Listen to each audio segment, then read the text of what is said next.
Sir நீங்க Sun டிவின்னு தெரியும், என்ன பேச விடுங்க. என்ன பேச விடுறதுக்கு என்ன எல்லாம் சொந்தம் இருக்கு எனக்கு. சோ நீங்க தடுக்காதீங்க. எங்களுக்கு 15 நாள் நாங்க பேசாம இருக்கிறோம். நாங்க உண்மையை சொல்லணும். கரூர் சம்பவம் தொடர்பாக சிபிஐ தான் விசாரிக்க வேண்டும் என்று உச்சநீதிமன்றம் உத்தரவு பிறப்பித்ததை அடுத்து ஆதவ் அர்ஜுனா 15 நாட்களுக்கு பிறகு கரூரில் என்ன நடந்தது அப்படிங்கிற உண்மையை நான் இப்போ செய்தியாளர் சொல்ல போகிறேன் அப்படின்னு வரும்போது அங்கே சன் டிவி நிருபர் அவரை பேச விடாமல் எதிர்கேள்வி கேட்டு தடுத்தார். இதனால் கோபமடைந்த ஆதவ் அர்ஜுனா உண்மையை சொல்ல என்னை விடுங்க அப்படின்னு உண்மையை உழைக்க ஆரம்பித்தார்.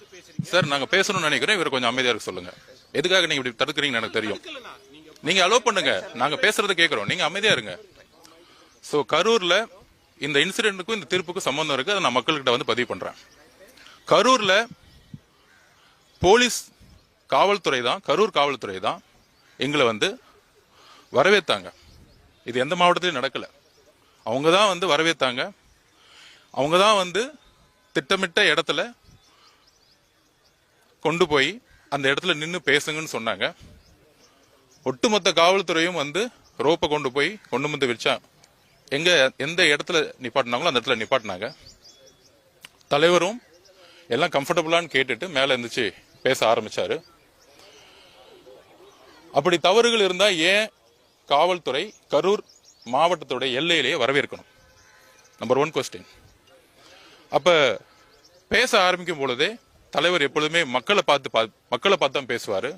எங்க தண்ணி கேட்டாரோ அங்க தண்ணி அவர் கையாலே கொடுத்தாரு. எங்க ஆம்புலன்ஸ் வழிவிடுன்னு சொன்னார் அவரே சொன்னாரு. ஸோ அவரை பொறுத்த வரைக்கும் எங்களை பொறுத்த வரைக்கும் எந்த பிரச்சனையும் நிலவில்லைன்னு சொல்லிட்டு அவர் பேச்சை முழுமையாக கவனிக்காம மக்களை பார்த்துட்டு அமைதியா எவ்வளவு ஷார்ட்டா முடிக்க முடியுமோ ஷார்ட்டா முடிச்சுட்டு கிளம்பணும். நம்பர் 1.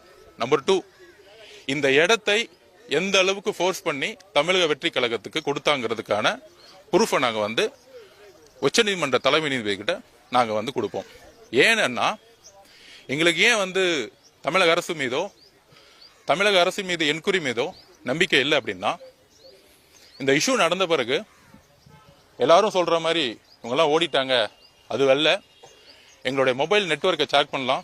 கரூரோட பார்டர்ல நானும் பொதுச் செயலாளர் நிர்மகுமார் அவர்கள், அருண்ராஜ் அவர்கள் எல்லோரும் காத்துக்கிட்டு இருந்தோம். காவல்துறை வர வேணாம், வந்தா கலவரம் வரும், நிறைய பிரச்சனை நடக்கும்னு வலியுறுத்தினாங்க. அதையும் நாங்கள் தாக்கல் பண்ணுவோம். ஒரு திட்டமிட்டு தமிழக வெற்றி கழகம் வரக்கூடாதுன்னு சொல்லிட்டு அந்த இன்சிடென்ட் நடக்கும் பொழுதே ஒட்டுமொத்த மாவட்ட செயலாளர்களையும் ஒட்டுமொத்த கட்சியையும் தடியடி நடத்தி ஒரு மிகப்பெரிய தீவிரவாதிகள் மாதிரி யார் அடிச்சு அனுப்பிச்சாங்கிறது நாங்க பதிவு பண்ணுவோம். நாங்க அந்த இறப்பு ஏற்பட்ட உடனே நாங்களும் மனுஷன்